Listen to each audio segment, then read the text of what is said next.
My name is Ingrid Fairbanks Webb, and I was 34 years old the night I learned that you don't have to die to be erased from a family. Sometimes all it takes is a message. 4 years ago, on the night before Mother's Day, I discovered that my existence had been quietly edited out of the life I thought was still mine. No confrontation, no warning, no dramatic fallout. Just a blinking notification on my phone and a silence that told me everything. I had been removed from our family WhatsApp group. Not muted, not archived, removed. Like a stranger who had wandered into the wrong conversation. Like someone who had never belonged there at all. At first, I assumed it was a mistake. The kind that happens when someone taps the wrong name. But then my phone rang, and Rachel's voice came through trembling so hard I knew before she spoke that whatever she was about to tell me would divide my life into a before and an after. "Ingrid, I didn't know if I should send this," she whispered, "but you deserve to see it." Seconds later, the screenshot arrived, and there it was. My mother's words, calm, deliberate, permanent. "All my children are successful except Ingrid. She chose to be a lowly teacher. I no longer see her as my daughter." I remember staring at the screen, waiting for the nausea, the tears, the collapse. None of it came. Instead, something inside me went very, very quiet. Not numb, not broken. Quiet in the way a forest becomes quiet right before a storm changes direction. I didn't call her. I didn't text. I didn't demand an explanation. I simply disappeared exactly the way she had decided I should. What my mother didn't know, what none of them knew, was that 4 years later, I would be standing on a stage in front of 500 people, while the governor of Virginia shook my hand. And she would be sitting in the audience, uninvited, waiting for a moment in the spotlight that would never come. But to understand how a mother reaches the point of publicly discarding her own daughter, you have to understand the family I was born into. Before I take you back there, pause for a moment and think about this. Have you ever realized you were the only one still holding onto a relationship everyone else had already let go of? If that question stirs something in you, stay with me, because what happened next reshaped my entire life. And it might shift the way you see your own. I grew up in what people in our Virginia suburb like to call a picture-perfect family. The Fairbanks house sat on a gentle rise at the end of a curved drive lined with crepe myrtles that bloomed pink every summer. Inside were polished floors, carefully chosen antiques, and the faint scent of gardenias my mother insisted on keeping fresh in crystal bowls. Appearances mattered in our home. They were everything. My mother, Margaret Fairbanks, retired from her role as a regional bank manager at 55, not because she was tired, but because she had finally secured membership at Westbrook Country Club. To outsiders, that might sound trivial. To my mother, it was ascension, validation, proof that she had arrived. She wore Hermes scarves draped perfectly across her shoulders like quiet declarations of worth. Every movement seemed rehearsed, the tilt of her chin, the measured smile, the way she introduced herself as if she were always being observed. Perhaps she believed she was.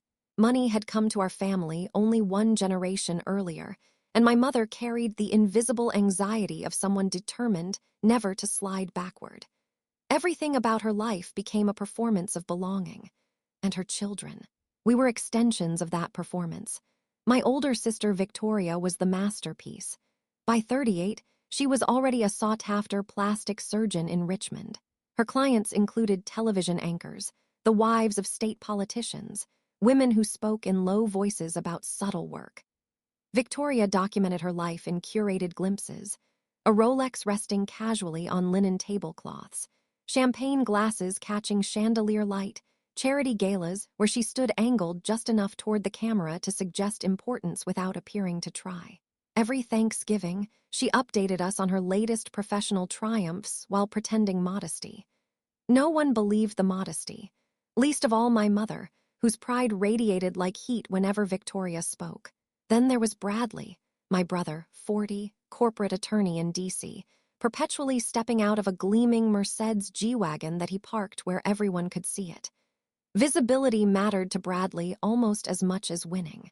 His wife, Carolyn, collected designer handbags with scholarly dedication, each purchase discussed in terms that made them sound less like accessories and more like investments in cultural capital. At family gatherings, conversations drifted toward billable hours, surgical innovations, property values, and travel itineraries that required passports. And then there was me, the youngest, the anomaly, the one who didn't align with the family brand. I was a fourth-grade teacher at Maple Creek Elementary, a small school tucked between stretches of farmland about 90 miles from my mother's immaculate colonial. My 12-year-old Honda Civic rattled faintly at stoplights. My apartment was so small it could have fit inside Victoria's closet. But what no one ever said aloud, though it lived in every sideways glance, was this. My mother had 2 successful children. Not 3. Never 3. What made the quiet dismissal almost ironic was that I hadn't lacked options. When I graduated high school, I carried a 4.1 GPA and a full scholarship offer to pursue pre-med at UVA, the same prestigious path Victoria had followed. My mother ordered a future doctor bumper sticker before I had even accepted. She told everyone at the club. The narrative had already been written. But that summer, I volunteered at a literacy camp for underprivileged children, and everything shifted. There was a boy named Marcus Jr., 8 years old, bright eyes, restless hands, and unable to read beyond a first-grade level. He had already learned what children should never learn so early, that the world expected less from him. By August, something miraculous happened. He began devouring chapter books. The day he finished Charlotte's Web on his own, he ran across the classroom and wrapped his arms around me with a force that knocked the breath from my lungs. In that moment, clarity arrived with such certainty it felt physical. I knew exactly what I wanted my life to be. That night, I called my mother. "I'm declining the pre-med scholarship," I told her gently. "I'm going to study education. I want to teach." There was silence, 17 seconds of it. "Yes," I counted. Finally, she spoke. "You're throwing your life away," she said. "For what?" "A government salary and ungrateful children." She didn't attend my college graduation. Said she had a scheduling conflict, a garden party at the club. Victoria mailed a card with a $50 check and a note that read, "Good luck with your little career." I cashed the check. I needed groceries. But I never forgot what it actually purchased: clarity. "You chose wrong, you chose less, and we will remind you forever." But I had not chosen poverty. I had chosen meaning. To my mother, those were identical things. The exclusion didn't arrive dramatically. It seeped in slowly, like water finding the smallest crack. Thanksgiving, 2019. I arrived carrying a homemade sweet potato casserole, my grandmother's recipe. Inside the dining room, I found my place card at a small folding table in the corner. The children's table. "Oh, honey," my mother said brightly, adjusting her pearls. "We ran out of room at the main table. You don't mind, do you? You're so good with children." I was 30 years old. Christmas followed the same quiet script. I spent 3 weeks knitting her a dove-gray cashmere scarf. When she opened it, she smiled thinly. "How handmade?" Then she turned to admire Victoria's Chanel clutch for 20 uninterrupted minutes. 2 months later, I found my scarf still wrapped in tissue paper in the coat closet. Unused, unwanted, forgotten. By early 2020 came the moment that should have prepared me, but didn't. I called to ask what time her birthday dinner was. "Oh, Ingrid," she said gently, "the restaurant only had 6 seats available." 6, my father, Victoria, Bradley, their spouses. "You understand," she added. "Family comes first." Somehow, I was not family enough to make 7. Still, nothing prepared me for the message Rachel sent that May night. Rachel, my cousin, 8 years younger, had always been the one who noticed what others overlooked. At 11:47 p.m., her call trembled through the darkness. "They removed you from the group last week," she whispered. "Your mom asked Victoria to do it." Then came the screenshot. I read it 47 times that night. Not because I didn't understand, because some part of me searched desperately for a softer interpretation. There wasn't one. By sunrise, I had made a decision that would quietly reshape everything. If my mother wanted me gone, I would go. Completely, but on my terms. I blocked her number. Then Victoria's. Then Bradley's. Deleted social media. Stopped showing up where I was merely tolerated. I would not beg for love from people who measured my worth in prestige. 6 months later, Rachel called again. Thanksgiving photos are up. I told myself I wouldn't look. I lasted 3 hours. The table gleamed with crystal and candlelight. The caption read, "Grateful for my amazing family. Mom, you raised us right. 3 children, not 4. They hadn't even left my chair empty. They simply rearranged reality. By Christmas, my mother was telling people I was doing humanitarian work overseas, conveniently prestigious, conveniently unreachable. She hadn't erased me. She had rewritten me. And that is when I understood something that changed how I carried the pain. She didn't hate me. She hated what my ordinary life suggested about her perfection. So she invented a daughter she could brag about and buried the one who lived 90 miles away. But life, in its quiet insistence, was already preparing something I could not yet see. Because not long after that realization, on a crisp October morning surrounded by laughing children and pumpkins, I met the man who would prove that family is not something you inherit. It is something that finds you when you finally stop chasing places you were never meant to belong. And what happened after that meeting would begin the slow, irreversible turning of my story.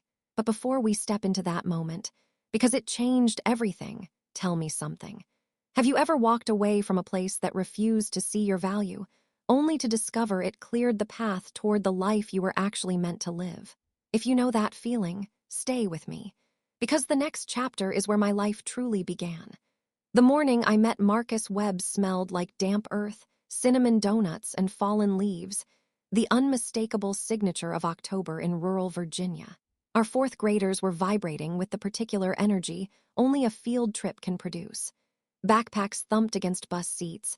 Someone kept singing half a song without remembering the words, and every few minutes a voice shouted, "Are we there yet?" I stood at the front of the bus pretending to review my clipboard while silently counting heads for the 3rd time. 23 students, all present, all loud, all mine.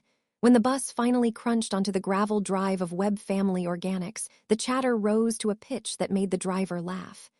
"You teachers deserve medals," he said. I smiled. If only he knew. The farm stretched wide beneath a pale blue sky, rows of heritage vegetables, a small orchard blazing with red apples, and a weathered barn that looked like it had grown naturally from the soil itself. Waiting near a tractor stood a man in worn denim and a flannel shirt rolled to the elbows. Tall, broad-shouldered, grounded in a way that made the busy world feel suddenly slower. Before I even reached him, a small blur with golden curls collided with my legs. "Miss Fairbanks," Lily Webb, 5 years old, unstoppable, and already halfway convinced the world existed purely for discovery. She wasn't technically my student, but I tutored her twice a week after school. Her mother had died the year before, and grief had wrapped itself around her childhood like fog. Yet somehow she still glowed. Marcus walked toward us, wiping his hands on a cloth. "You must be Miss Fairbanks," he said, extending a hand roughened by work. "My daughter hasn't stopped talking about you." His voice carried warmth without performance, something I hadn't realized I missed hearing. "Lily is extraordinary," I replied. "Curious about everything." Something shifted across his face then, gratitude maybe, or the fragile relief of a parent who worries constantly whether their child is okay. "She says you're her favorite teacher," he said with a small smile, "even though you're not technically her teacher." We both laughed. And just like that, a door I didn't know existed cracked open. The field trip unfolded in the cheerful chaos typical of children encountering mud voluntarily. We talked about soil health, crop rotation, why bees mattered more than most people realized. At one point, Marcus crouched beside a group of students explaining how roots search for nutrients the same way people search for belonging. I remember thinking then, what a strange metaphor for a farmer to use. Later, after the bus pulled away and the dust settled, my phone buzzed. A text from an unfamiliar number. "Thank you for today. Lily hasn't smiled like that in a long time." Marcus, I stared at the message longer than necessary, then typed back. "She makes it easy." That text became a phone call. The phone call became coffee. Coffee became a picnic beneath an enormous oak tree whose branches stretched so wide they seemed designed for conversations that mattered. It was during that picnic that Marcus asked about my family. No hesitation, no curiosity dressed up as politeness, just a simple question. So, where are they in all this? I watched sunlight flicker through the leaves before answering. I don't have one, I said quietly. Or they decided they don't have me. He didn't interrogate the silence that followed, didn't demand details. Instead, he handed me a slice of apple pie, homemade, still faintly warm. My late wife's mother taught me the recipe, he said. Then, after a moment, family isn't always blood, Ingrid. Sometimes it's the people who show up when everyone else leaves. It sounds simple now, but in that moment, those words landed somewhere deep enough to begin rearranging me. For the first time since that screenshot, I felt something unfamiliar. Not pain, not anger, space. The kind where healing might eventually grow. 2 years passed the way good chapters do, quietly, steadily, almost without announcement. By 2022, Marcus and I stood beneath that same oak tree exchanging vows. No ballroom, no orchestra, no curated guest list designed for social leverage. Just a handful of friends who had proven, through action, that they belonged in our lives. Lily scattered flower petals with such serious concentration, you would have thought the entire ceremony depended on her accuracy. When I said, I do, it wasn't just to Marcus. It was to the life we were building, one grounded in presence rather than appearances. That same year, I officially adopted Lily. The day the paperwork arrived, she handed me a drawing in crayon. 3 stick figures, a yellow sun smiling overhead. On the bottom, in wobbly letters, my mom, my dad, me. I still keep it in my desk. On difficult days, it reminds me that the smallest definitions of family are often the truest. Somewhere during those years, ambition returned, not the kind fueled by approval, but the kind rooted in purpose. I completed my master's degree in educational leadership through night classes and summers that blurred into semesters. Most nights, I wrote papers at 11 after Lily fell asleep. Sometimes I studied during lunch breaks, grading spelling tests with one hand while highlighting research with the other. Not once did it feel like sacrifice. It felt like expansion. When the assistant principal position opened at Maple Creek, I applied, heart steady, expectations low. Marcus happened to sit on the school board. He recused himself immediately. I got the job anyway. And still, I stayed invisible. No social media. No announcements. No triumphant messages to the family who had erased me. Let them believe I was still somewhere overseas saving the world. The truth was quieter and infinitely more satisfying. I was building one. Then came the phone call that altered the trajectory of everything. Thursday afternoon, March 2024. Mrs. Fairbanks Webb. The formal voice made me sit straighter. This is Diana Morrison from the Virginia Department of Education. I'm pleased to inform you that you've been selected as the new superintendent of schools for Clark County. For a moment, the room tilted. Superintendent, 12 schools, 4,000 students, 200 teachers. Are you certain? I heard myself ask. A soft laugh answered. Your record speaks for itself. Literacy rates up 18%. Teacher retention the highest in the region. And the mentorship program you created is being adopted statewide. Then she added something that made my throat tighten. Dr. Alina Hart specifically recommended you. She called you the best educator she's ever worked with. After I hung up, I sat very still. Not stunned, not overwhelmed, just aware that the girl once seated at the children's table had walked farther than anyone predicted. 2 weeks later, the announcement appeared in the local paper. Local teacher rises to superintendent. Small headline, modest photo. I assumed no one from my past would ever see it. I was wrong. Rachel called that night, breathless. Ingrid, Victoria just posted the article in the family group chat. My stomach tightened. What did Mom say? Nothing yet, Rachel replied. But I overheard her call Victoria immediately. She was furious. Furious. Not that you succeeded, Rachel clarified quietly. Furious she didn't know. 3 days later, an email appeared. Subject, from your mother. I almost deleted it without opening. Almost. My dearest Ingrid, it began. I saw the wonderful news about your promotion. I always knew you had it in you. We should meet for lunch soon. Mother's Day is coming up. It would mean so much to have the whole family together again. No apology. No acknowledgement of 4 years of silence, just an invitation as if nothing had happened, as if exile were a minor scheduling misunderstanding. I didn't respond. 2 weeks later, an unknown number lit up my phone. Against my better judgment, I answered, "Ing, it's Victoria." Her voice was warm in that deliberate way that signals effort. "Mom hasn't been feeling well," she said. "She's been asking about you." Alarm flickered. "What's wrong with her?" Rachel snorted when I called to verify. "She was at the spa yesterday posting selfies from a eucalyptus steam room." Then Rachel said something that settled the truth into place. "They're not reaching out because they miss you. They're reaching out because you made the news."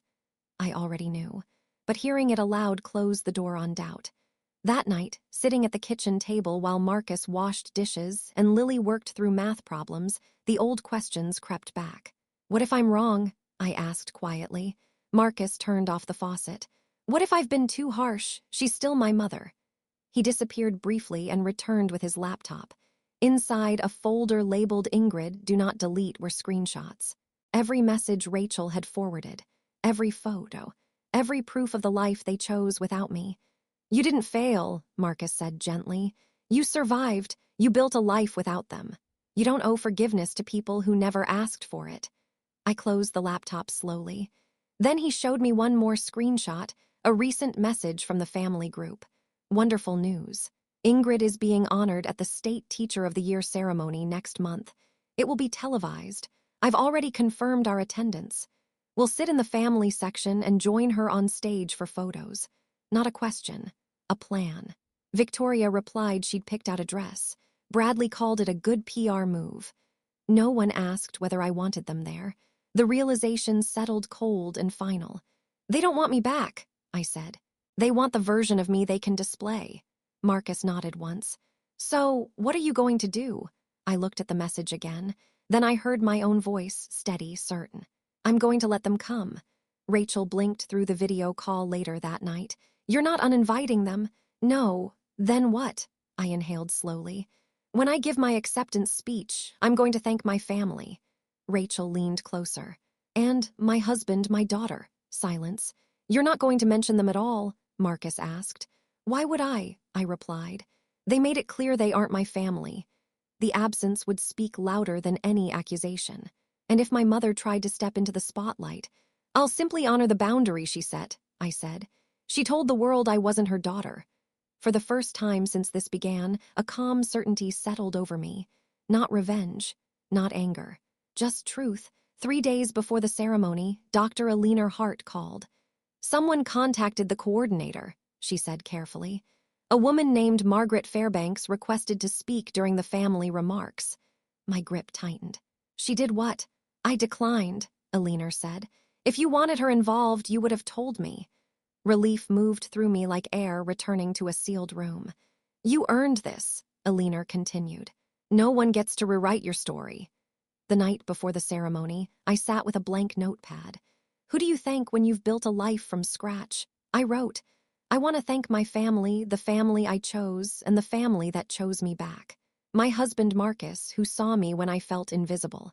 My daughter Lily, who taught me love isn't something you earn." I set the pen down. That was enough. No Fairbanks, no ghosts, just the people who showed up. Marcus appeared in the doorway. "Done, done," I said. Tomorrow I would stand before 500 people. And for the first time in 4 years, I would let my silence speak. Before we step into that room, because what happened there changed everything. Think about this for a second. Have you ever reached a moment where telling the truth felt less frightening than continuing the performance? Stay with me. Because the next part isn't just where my past catches up to me, it's where everything finally collides. The Virginia state capitol rose in front of me like something carved out of certainty itself. White columns stretching skyward, the dome glowing faintly beneath the late morning sun. I had seen photographs of the building my entire life, but standing there in person felt different. Heavier. Significant. Final.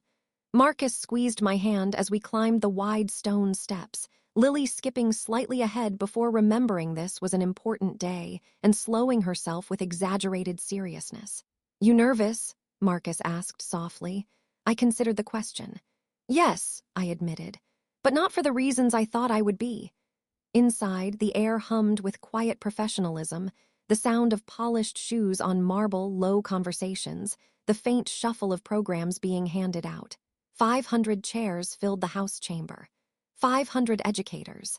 People who understood the weight of early mornings, unpaid overtime, emotional labor no salary could measure. 3 news cameras were already positioned near the stage. A live feed, someone mentioned. I tried not to think about that. At the registration table, a volunteer handed me my badge. Ingrid Fairbanks Webb, 2024 Virginia State Teacher of the Year, congratulations, she said warmly. Your family must be so proud. I smiled. They are. And for once, that wasn't a complicated statement, because my family, my real family, was right beside me. We took our seats in the front row reserved for honorees and immediate family. Lily swung her legs beneath her chair, the hem of her soft, yellow dress brushing her knees. Mom, she whispered, tugging my sleeve, is that your name up there? I followed her gaze. A massive banner stretched across the stage. Virginia State Teacher of the Year, Ingrid Fairbanks Webb, my name. Impossible to ignore. I squeezed her hand. Yeah, sweetheart. That's my name. Behind me, something shifted, a subtle disturbance in the air, like the pressure drop before a storm. I didn't turn. I didn't have to. I heard them before I saw them. Excuse me, that's my daughter up there. Yes, the honoree. I need to be seated in the family section. My mother's voice carried with practiced authority, the tone she used on waitstaff and event coordinators, the voice of someone who believed belonging was something you could demand. Breathe, I told myself. Just breathe. From the corner of my vision, I watched them arrive like a carefully staged delegation. My mother in cream Chanel, pearls resting perfectly at her throat. Victoria in the red Valentino, she'd mentioned, dramatic neckline, tailored waist, designed for attention. Bradley in charcoal Tom Ford. Carolyn floating beside him in something that probably cost more than my first car. They took seats directly behind us, close enough that I could smell Victoria's perfume, close enough that I could feel the past trying, once again, to claim space in my present. I'm Margaret Fairbanks, my mother whispered loudly to the woman beside her. Ingrid's mother. I raised that girl from the day she was born. Everything she is, she owes to me. The woman nodded politely, but her eyes drifted back to the banner, as if recalibrating what she thought she understood. Victoria leaned forward. Ingrid, you look well. I kept my eyes on the stage, didn't answer. A hand brushed my shoulder. Aren't you going to say hello to your family? Bradley asked, casual as ever. I turned just enough to be heard. My family is sitting right next to me. Then I faced forward again, Lily's small hand warm in mine. For the first time, their presence didn't shrink me. It clarified me. If you've ever walked into a room knowing someone from your past was watching, waiting, measuring who you became, then you understand the strange calm that sometimes follows. Not fear, not anger, just a quiet refusal to be pulled backward. Let me ask you something for a moment. Have you ever outgrown a version of yourself that certain people were determined to keep alive? The next few minutes would test exactly that, because what happened when I stepped onto that stage wasn't something any of us were prepared for. Dr. Alina Hart approached the podium with the same composed authority she had carried into every classroom and board meeting for 3 decades. She adjusted the microphone, surveyed the room, and began.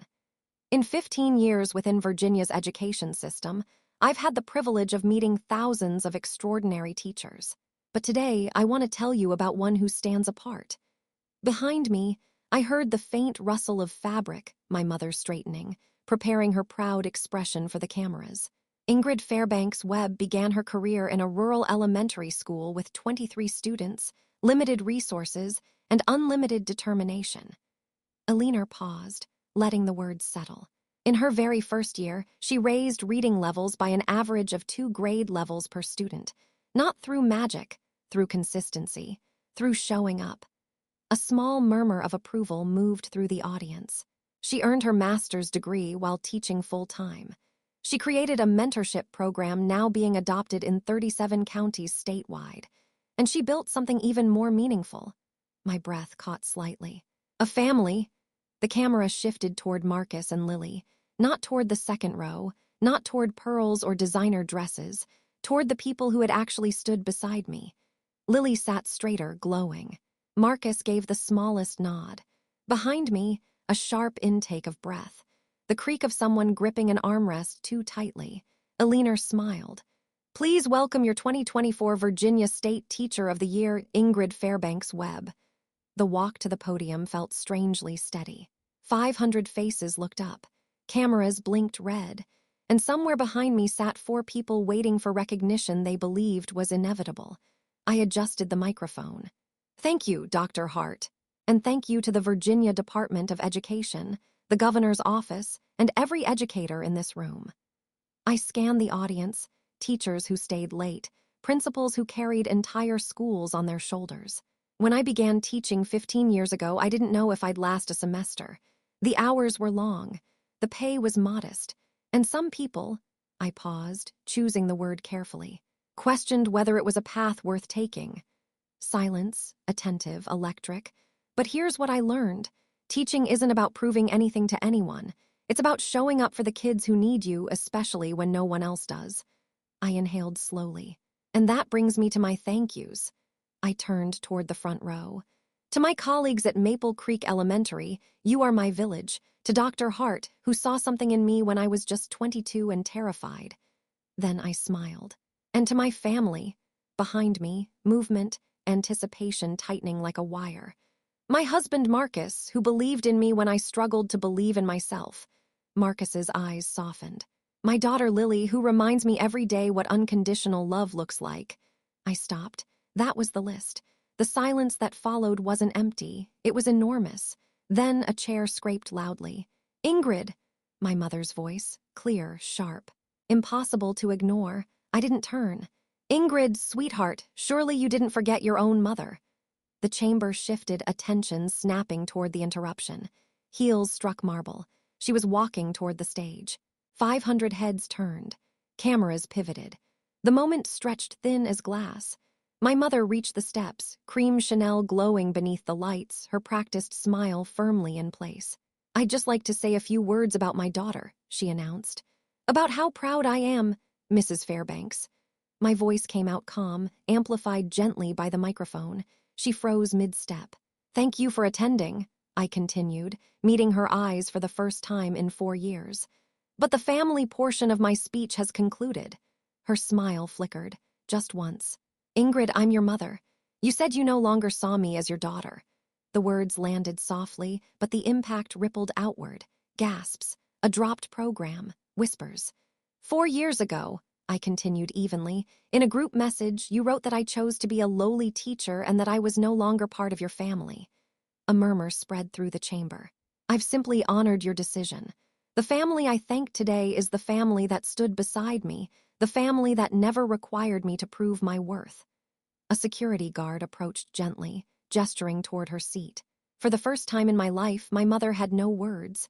4 seconds passed. Then from somewhere in the middle rows, a woman stood, gray-haired, cardigan sleeves pushed up, teacher posture unmistakable. She began clapping. Slow, deliberate. Another person rose. Then 5. Then 20. The applause built like weather, rolling forward until every educator in that chamber stood on their feet. 500 people offering something my mother never had. Validation without conditions. My vision blurred slightly. The guard guided Margaret back to her seat. Her posture, once impeccable, seemed to fold inward with each step. Victoria whispered urgently to her. Bradley stared straight ahead, jaw tight. And in the front row, Lily looked up at me, eyes shining. "You did it, Mom," she mouthed. I smiled, just for her. Because in that moment, the rest of the room faded. My family was proud. That was enough. But what happened after the ceremony in the hallway, when there were no podiums, no applause, no distance left between us, that was where the real confrontation began. And trust me, no one walked away from it unchanged. The applause was still echoing faintly in my ears when the ceremony ended. Not the loud part, not the standing ovation, but the softer sound underneath it. The recognition, the shift, the moment a room collectively understood something had just been revealed. I finished shaking hands with the governor, smiled for photos, answered 2 brief questions from a local reporter. "Your speech was incredibly powerful," she said. "Was that confrontation planned?" I smiled lightly. "I planned to tell the truth." That was all. Marcus stood a few feet away, Lily holding his hand, both waiting patiently for the final congratulations to taper off. I could feel it before I saw them. The energy change, the temperature drop. My mother, Victoria, Bradley, approaching with the determined posture of people who believed they were owed something. "Ingrid." My mother's voice was lower now, stripped of performance. "We need to talk." I didn't flinch. "If you have something to say, Mrs. Fairbanks, you can say it here." Her jaw tightened slightly. She glanced at the nearby educators, the journalist still scribbling notes. "You humiliated me," she said quietly. "On television." I met her eyes evenly. "I stated a fact." Victoria stepped forward first this time. Her composure was thinner than usual. "You blindsided her. You made her look cruel." I tilted my head slightly. "She told the family I was no longer her daughter." Bradley stepped in with his familiar legal tone, measured, calm. "Let's not escalate this further," he said. "We can discuss misunderstandings privately." I pulled my phone from my purse, unlocked it, opened the screenshot folder I had never deleted. The image glowed on the screen. May 9th, 2020, 8:32 p.m. Reminder. Mother's Day dinner. All my successful children will be there. Ingrid chose to be a lowly teacher. I no longer see her as my daughter. Please don't mention her name. I held it up. This wasn't a misunderstanding. My mother's face drained slightly of color. "I was upset," she said quickly. "It was taken out of context." "In what context," I asked quietly, "does a mother tell her entire family to erase her child?" Silence. Behind her, Victoria's hands clenched at her sides. Bradley inhaled slowly. "You didn't have to do this publicly," he said. "I didn't," I agreed. "You chose that when you tried to step onto my stage." The words landed with more weight than I expected. Victoria's mask cracked first. "This is unbelievable," she hissed. "We came here to support you."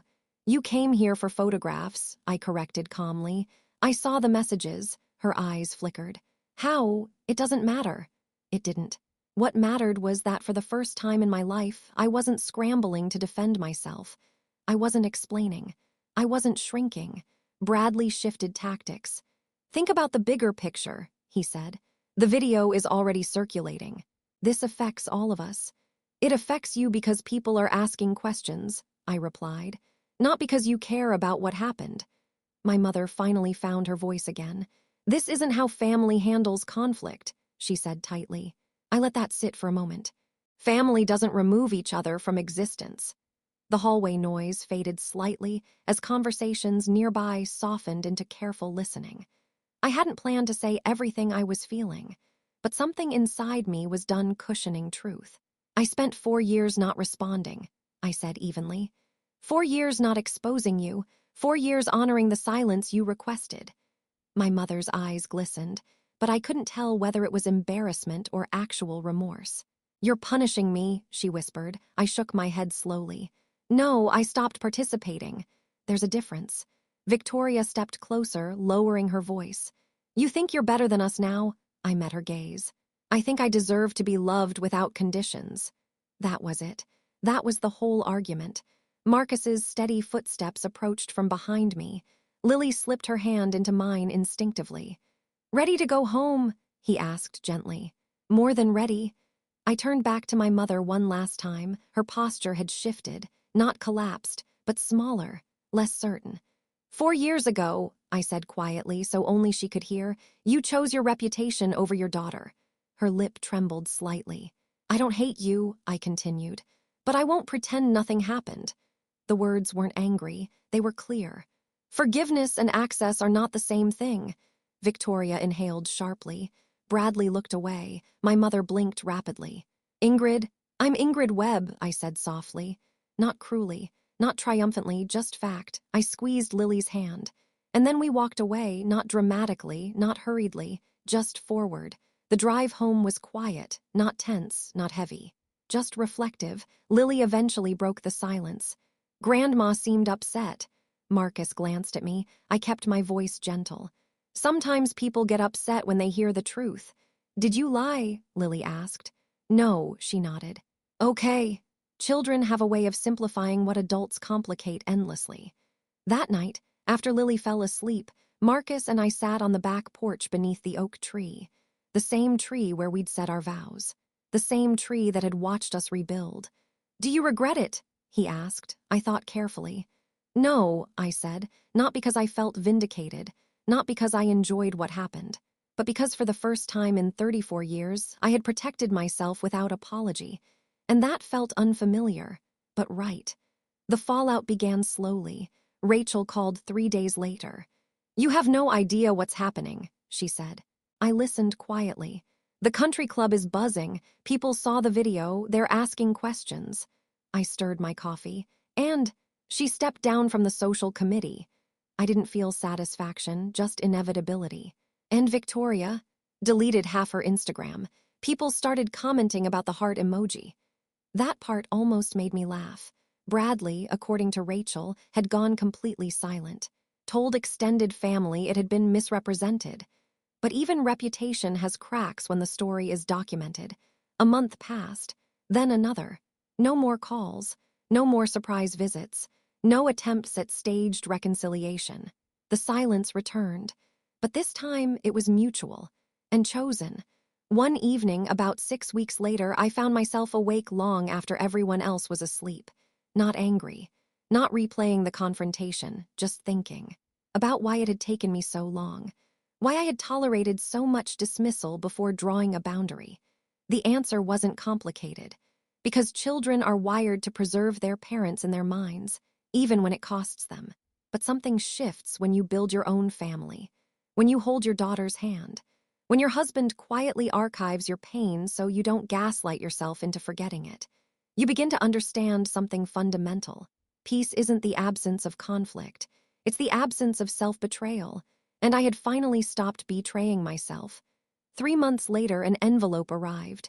Cream cardstock, gold-embossed initials, my mother's handwriting. Marcus set it on the kitchen table gently. You don't have to open it. I knew that. But I did anyway. 2 pages, handwritten, no excuses this time. Just one sentence repeated in different ways. I was wrong. Not taken out of context. Not misunderstood. Wrong. She wrote that she had been afraid of judgment, afraid that my career reflected failure in her, afraid that if I wasn't impressive enough, neither was she. I don't expect forgiveness, she wrote. I just needed you to know I understand now. I folded the letter carefully, not because it erased anything, but because it didn't dismiss anything either. Marcus watched me closely. What are you going to do? I looked out at the oak tree, leaves just beginning to turn amber. I don't know, I admitted, and for the first time, not knowing didn't feel urgent. It felt patient. Before we move into what happened next, because the letter wasn't the end, let me ask you something quietly. Have you ever received an apology that came years too late? And if you didn't, did it change what you felt? Or did it simply close a door you'd already walked through? The next part isn't dramatic. There's no stage, no applause, no confrontation, just something far more difficult. Understanding, and deciding what to do with it. Part 5, I didn't answer the letter. Not immediately. Not because I was angry, that had faded long ago, but because some decisions deserve stillness before movement. For weeks, the envelope remained in the kitchen drawer beside takeout menus and spare batteries. Not hidden, not displayed, just present. Marcus never asked about it again. That was one of the quiet ways he loved me, without pressure, without steering my emotional timeline. Life continued with the comfortable momentum we had built. Mornings started early. Superintendent's schedules don't bend for reflection. By 6:30 a.m., I was already reviewing district updates, scanning attendance reports, and preparing for meetings that would shape the direction of 12 schools. Some days were consumed by budget negotiations, others by teacher shortages. There were difficult parent conferences, policy revisions, and long evenings spent advocating for programs that would never make headlines but would quietly change children's lives. It was demanding, exhausting even, but deeply aligned with who I had always been. And every afternoon, when I returned home, Lily ran toward the door like I'd been gone for years instead of hours. That kind of welcome rewires you. Reminds you that significance isn't measured in applause, it's measured in who waits for you to come home. One evening in early spring, Marcus found me rereading the letter. "You look calmer when you read it now," he observed gently. "I am," I said. "Does that mean you're ready to respond?" I thought about that carefully. "Calm doesn't always mean ready," I replied. He nodded, accepting the distinction without question. 6 months after the ceremony, something unexpected happened. Not dramatic, not cinematic, just quiet clarity. I was standing in my office after everyone had left, sunlight stretching across the floor in long golden rectangles. Above my desk hung Lily's crayon drawing, 3 stick figures holding hands beneath a bright yellow sun. My mom, my dad, me. I studied it longer than usual. For years, I had believed healing required resolution, a conversation, a reconciliation, closure. But staring at that drawing, I understood something new. Closure isn't always something another person gives you. Sometimes it's something you grant yourself. That realization loosened something inside me I hadn't known was still tight. That night, I told Marcus, "I think I understand what peace actually feels like." He smiled softly. "Tell me." "It's not forgetting," I said. "It's not pretending the past didn't shape you. It's just no longer needing it to explain who you are." He reached across the table and squeezed my hand. "Sounds like freedom." It did. On our 3rd wedding anniversary, we returned to the oak tree with a picnic, cold fried chicken, homemade biscuits, lemonade sweating in glass jars. The evening light turned everything honey-colored. Lily sprawled across the blanket, braiding dandelions into something she insisted was a crown. "Someone from a publishing house called," Marcus mentioned casually. I blinked. "They want you to write a book. About your career, your journey." My immediate reaction surprised even me. "No," he tilted his head slightly. "Not even to help other people who might feel small the way you once did." I considered that. If I ever told the story publicly, it wouldn't be for revenge. It wouldn't be to expose anyone. It would be to remind someone, somewhere, that being rejected doesn't make you unworthy. But I wasn't ready for that kind of visibility. "Maybe someday," I said. "On my terms." Marcus smiled. "Always on your terms." Lily crawled into my lap. "Tell me a story, Mom." I kissed her forehead. "Once upon a time," I began softly, "there was a teacher who thought she lost her family until she discovered she was building one." She grinned. "I like that story." So did I, because it was finally true. Autumn arrived again before I realized how much time had passed. One Tuesday afternoon, nearly a year after the ceremony, another envelope appeared. Same cream cardstock, same careful cursive. I recognized it instantly, but this time my hands didn't tremble. I opened it at the kitchen table while Marcus watched quietly from across the room. 2 pages again, but different, less polished, less defensive. "I've written this letter 47 times, it began. Each version tried to explain myself, but explanations are often just disguises for fear. She admitted something I had never expected to read. "I was afraid of what people would think, afraid that your choices reflected something lacking in me. I confused status with safety, and in doing so, I abandoned my own child." I paused there. Not because it shocked me, I had already understood this, but because seeing someone name their failure without decoration carries a certain weight. "I don't expect forgiveness," she continued. "I haven't forgiven myself. I only want you to know I see it now. I see what I did, and I am sorry for every day you believed you weren't enough." No requests, no manipulation, just acknowledgement. When I finished reading, I folded the pages slowly and placed them beside the first letter. Marcus waited a moment before speaking. "What are you going to do?" I looked out toward the oak tree, leaves glowing amber in the late light. "I don't know yet," I said, "but for the first time, I don't feel rushed to decide." And that was new, because urgency often comes from unresolved pain. When pain softens, patience replaces it.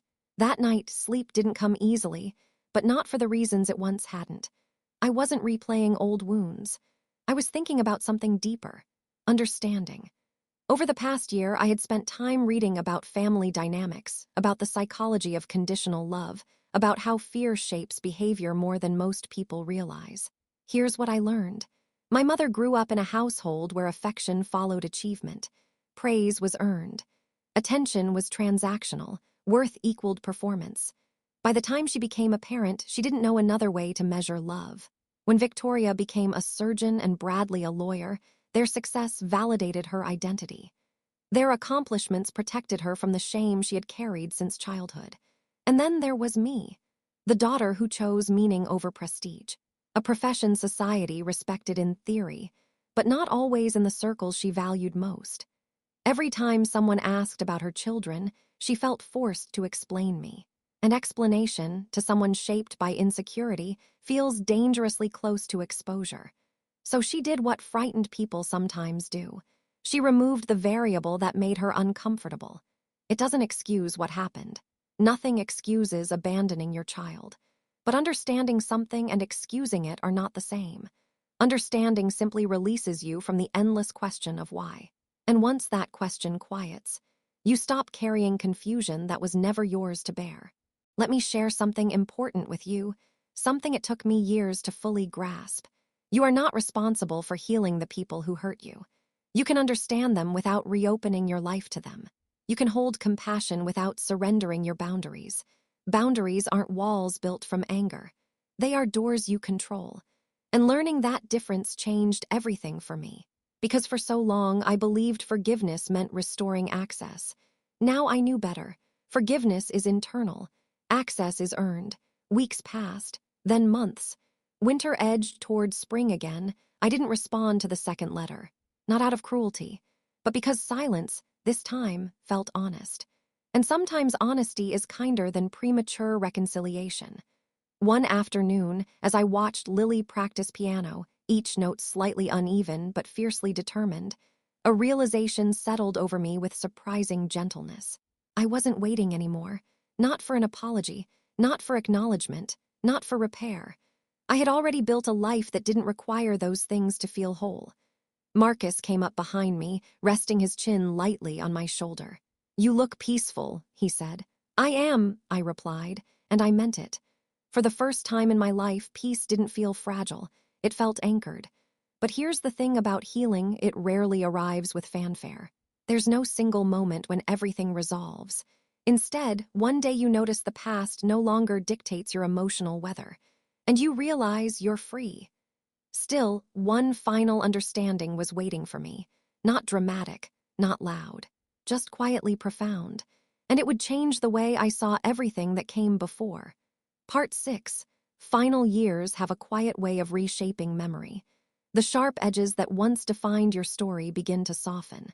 Not disappear, never disappear, but integrate themselves into the architecture of who you become. 2 years after the ceremony, I found myself standing beneath the oak tree again. The same tree that had witnessed our wedding. The same tree where Lily once crowned herself queen of dandelions. The same tree that had become, without announcement, the emotional center of our home. The branches were fuller now, stronger, storm-tested. I sometimes thought about how fitting that was. Growth rarely happens without weather. The district had flourished in ways I hadn't dared predict. Literacy rates climbed again. Teacher retention stabilized. We launched mentorship initiatives for first-generation educators, programs designed specifically to ensure no young teacher would ever feel invisible. Every letter from a student, every message from a parent, every graduation ceremony, they reminded me that purpose is quieter than prestige, but infinitely more sustaining. One afternoon, I received a handwritten note from a middle school science teacher named Alina. After a devastating injury, she had nearly abandoned the profession she loved. Insurance covered surgery, but not the long road back into the classroom. Through one of our district's support programs, she found her way back. At the bottom of her letter, she wrote, "You helped me understand that healing isn't about returning to who you were. It's about discovering who you can still become." I read that sentence 3 times. Then I stepped outside. Because sometimes gratitude feels too large to hold indoors. Marcus joined me on the porch later that evening. "You're thinking again," he said with a knowing smile. "Always." He followed my gaze toward the fields stretching beyond our fence line. "You ever notice," he added quietly, "how different you stand now?" I turned slightly. What do you mean? You don't brace yourself anymore. It took a moment to understand what he was pointing at. For most of my life, some part of me had been preparing for rejection. Shoulders subtly tight, voice carefully measured, choices unconsciously filtered through anticipated judgment. Now I simply stood, and that difference changed everything. Around that same time, Rachel visited with news I hadn't asked for but no longer avoided hearing. "Your mom sold the big house," she said gently. That surprised me. The colonial revival had been more than a home. It had been a symbol, curated lawns, formal dining room, everything arranged for impression. "Where did she go?" "Smaller place. Still nice, just quieter." Rachel hesitated. "She doesn't go to the club much anymore." I absorbed that silently. Not with satisfaction, not with resentment, just acknowledgement. People change, sometimes because they choose to, sometimes because the life they built no longer fits who they've become. "Victoria?" I asked. Rachel shrugged. "She's less performative now, still successful, still busy, but something about that day shook her." "And Bradley?" "He avoids family gatherings more than he used to." I nodded slowly. Consequences don't always announce themselves loudly. Often they arrive as subtle recalibrations, reputations adjusting, priorities shifting, masks growing heavier to wear. But here is something important. None of those changes were my responsibility, and none of them were required for my peace. Because peace, once rooted internally, no longer depends on external repair. One autumn afternoon, almost exactly 3 years after the ceremony, I visited my parents' graves with Rachel. It was the first time I had gone voluntarily since the funeral. The headstones were simple, unadorned. Exactly what they would have chosen. We stood quietly for a while before Rachel spoke. "She loved you," she said carefully. I considered that. "I think she loved the version of me she understood," I replied. Love, after all, is often limited by emotional vocabulary. Some people simply don't know how to offer it without conditions. That doesn't make the absence less painful, but it explains the shape it took. As we turned to leave, I realized something surprising. There was no heaviness in my chest, no unresolved pull, just history. And history only holds power when you keep trying to relive it. Later that evening, back beneath the oak tree, Lily climbed into my lap, far taller now than the little girl who once needed help tying her shoes.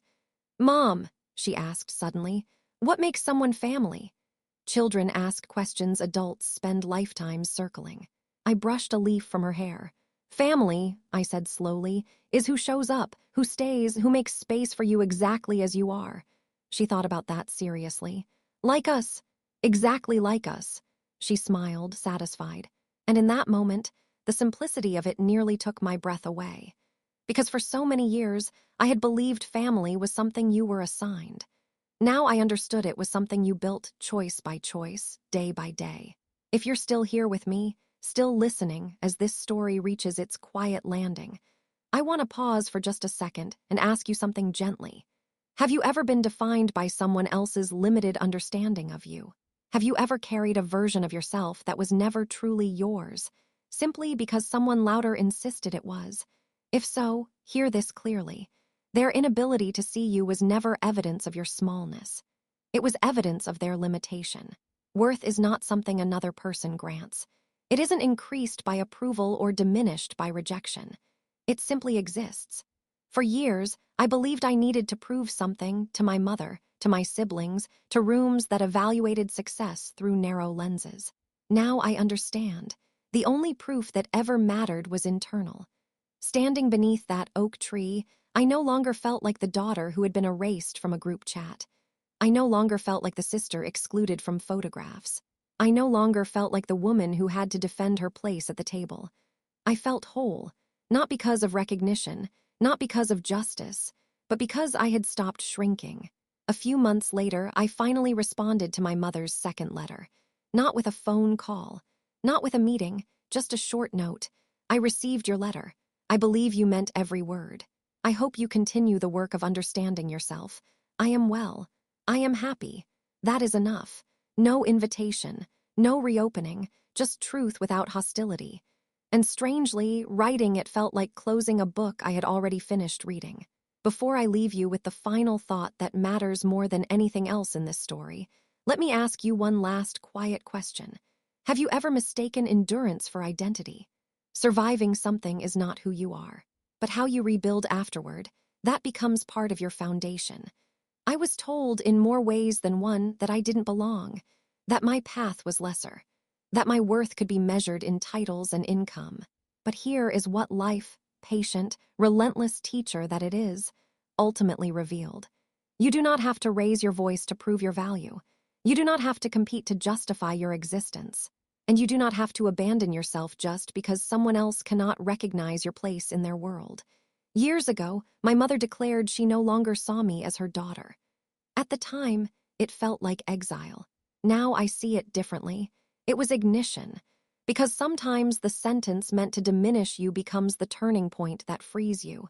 I didn't find somewhere else to disappear. I found somewhere to live.